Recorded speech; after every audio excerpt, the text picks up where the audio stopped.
This one goes out to all salespeople and sales managers. And before we get into it, if you're looking for a great cause, my friends, human trafficking is every part of the world, every small and big city. If you've got a couple of bucks a month and you want to donate to a great cause, hit ourrescue.org. Do some research and think about donating. All right, let's get into it. I want to talk about how salespeople and sales managers can turn internet inquiries, walk-in inquiries, and sales call inquiries into leads. Now, I want to talk about the difference between an inquiry and a lead. Inquiry to me is when somebody first reaches out. Now, people might first reach out to us by phoning, by filling out a web form, sending an email, or walking in.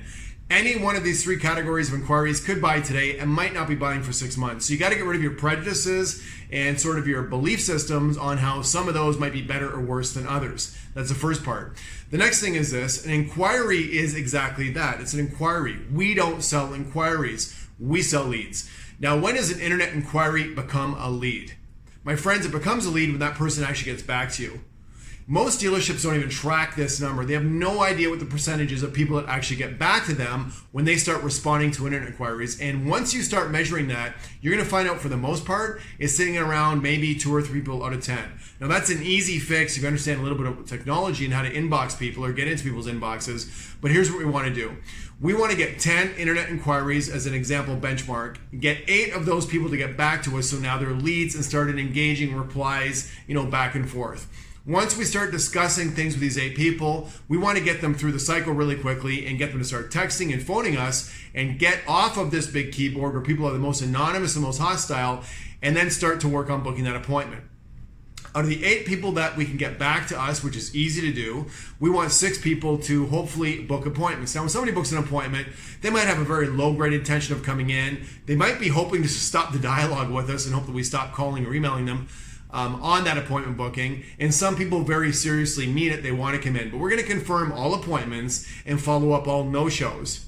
Now, if 10 internet inquiries become leads 8 times out of 10, and if we start to book about 6 appointments, we're hoping that maybe 4 of them show up. Now, we always close about half of our show-ups. That should leave about 2 sales.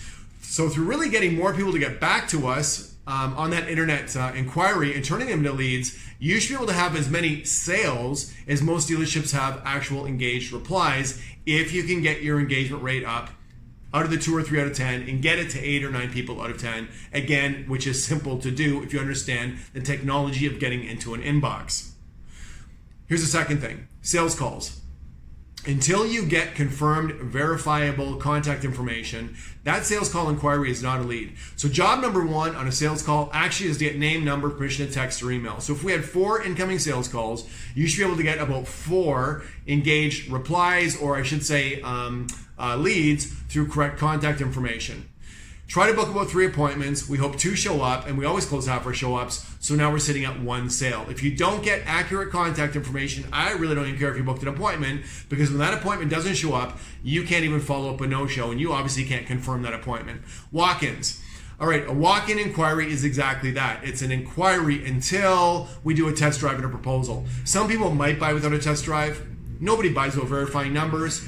So until you do a TDNP, until you do that TDNP, it is not a lead, it's simply an inquiry.